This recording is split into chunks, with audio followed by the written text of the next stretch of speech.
Hi, I'm Tanya Warford. I teach at Valmont Academy in Kings Point. I teach math, a little bit of science. I also coach soccer and ball hockey. And I have a fish named Lego.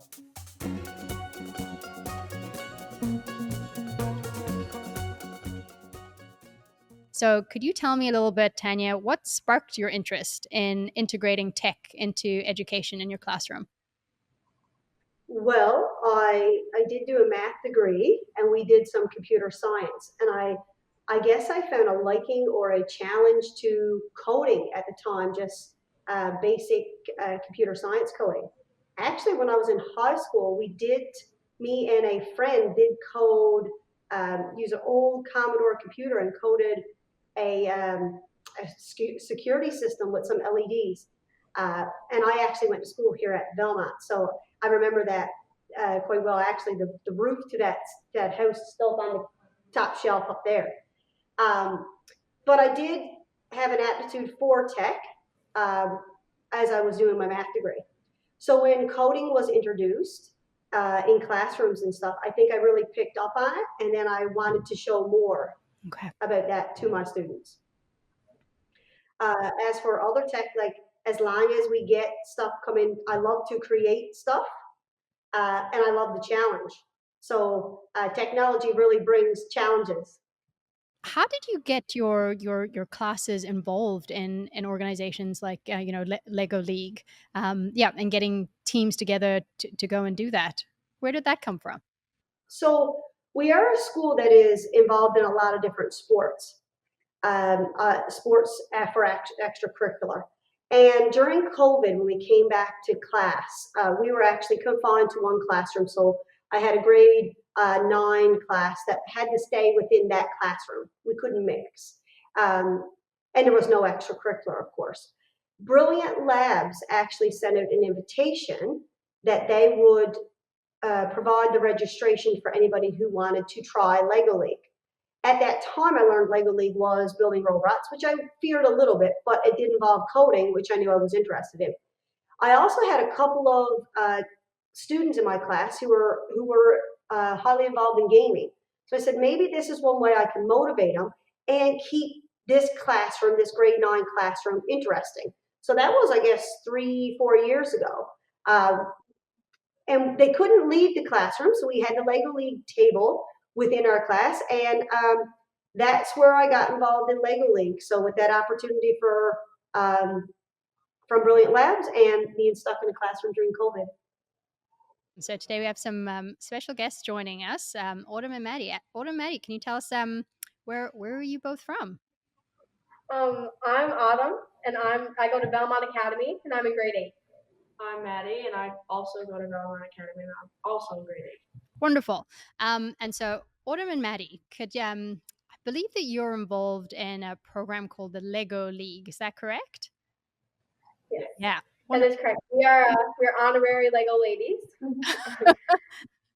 Honorary Lego ladies. I love that. And could you tell me a little bit about what is Lego Ladies? Lego Ladies is our Lego League team. If you didn't know, Lego League is basically a competition where a bunch of different robotics teams come and compete. There's 2 parts of it. There is the robot game, where you all basically make a robot and code your robot to do certain Lego built tasks among a map. And the second part, which is my personal favorite, is the innovation project. Now, you just make a project that is fit towards a certain theme that they choose every year, and you just have to present that like it's basically a business pitch. I think that's a good way to describe it. Yep. Do you have anything to add, Maddie? No. No? Okay.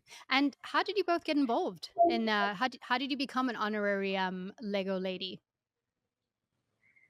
Our teacher, Miss Warford. Ever since we were younger, we always were kind of immersed in technology. Our school is very technology based. It's always just been our accessibility with microbits and Lego League, stuff like that. And Brilliant Labs also is a company, and they give us lots of grants and put all that stuff at our fingertips, so we would have all the accessibility to it. We got the second place trophy last year for robot game. Are you able to bring it forward? They're actually built out of Legos. Oh, look Yeah, at that. That's made out of Lego. They give you the packs, and you actually have to, in true Lego League fashion, build the trophies yourself. So you win and then you build your own trophy. Yes. And do you think that being involved in a program like Lego League has changed the way that you study or learn or think about school at all? Absolutely. Yeah, definitely. I think you've said this before, but we say that we learn more in Lego League than we do in school. Yes. Oh, We learned so many different broad subjects. Like this year, for our animation project this year, we learned kind of the body of how to build an app, which was difficult, but we did get there, and it was very interesting for us learning very new things that we probably would not have ever learned at Lego League. Lego League is a lot more than just Legos and a robot. Yeah. We actually learned how to present a business. Yes. We learned how to work together. Yeah. Speaking, and being able to present and talk about our ideas with other people. have you thought about what it is that you would like to be doing when has this opened up your mind in terms of what kind of professions you'd like to go into eventually? The thing about technology is in tech, you can still almost be anything. I've always wanted to do marine biology, in which there's still so much tech involved in just that. And it all really opened my eyes because I have always really liked the speaking and the business part of it all. I'd love to do something like that with a big company like them. This was great. Thank you so much, Maddie and Autumn. It was so lovely to speak to you both. Thank you so much and all the best. Thank you. Thank you. Have you found, Tanya, or seen how technology has influenced the students' engagement with the educational material, like or any of the outcomes in the classroom? I know you have like a multi-age classroom. Have you been able to see a noticeable difference in terms of the engagement? Sure, not everybody is interested or engaged in pencil and paper. So tech often gives us an opportunity to get more hands-on. And of course, when you're more hands-on and you get to work with or build or any of those things, you can become more engaged, especially if it's different than the norm. So if the last 5 days you were sat down doing pencil and paper activities, and today you get to do a lab activity or work with microbits or the 3D printer or the glow forge or whatever piece of tech it is, sometimes it's more interesting, and therefore, yes, they are a little bit more engaged.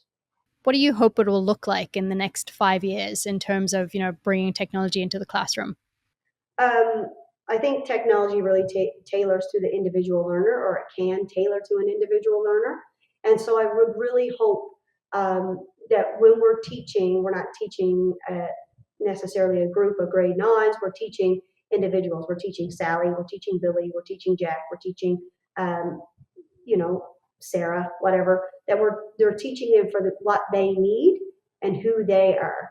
And that's the hope, and it's a challenge, and it's chaos, and it's not as it always was. But I think technology can really help us achieve that, even if it's through just games platforms that are evolved online. That we've used a bunch of different types of games platforms as like diagnostic testing to see where your skills are. So where are you now when it comes to I'll just use integers, and then what is your next steps? So not everybody needs to start at the same place and end at the same place, and not everybody is going to. Tanya, do you have a favorite memory through this journey? Because you really, you've been on quite a wild journey, and I would love to know if there's any favorite memory that you have. I think maybe the Lego League competition, the year that we went live, and I took two teams there. We knew that both projects were pretty good, and but when the youngest girls, an all girls team, actually got called for second place, they felt very surprised. I knew they were doing well, but to get second place, being the youngest team, being a team of all girls, that was really important, and I think that was one of the most memorable moments. They actually the night before they said, "Miss, if either one of our teams um, wins one of the cups, could we get a fish for class?" So right after the competition, when they won the second place cup, we had to go to one of the pet stores and we got a fish for class, and we actually named the fish Lego. Tanya, thank you so much. It was wonderful to speak to you, and inspirational to hear from Maddie and Autumn as well. And I can only hope that when my daughter grows up, she can get a teacher as passionate as you are. So thank you. Thank you for having me.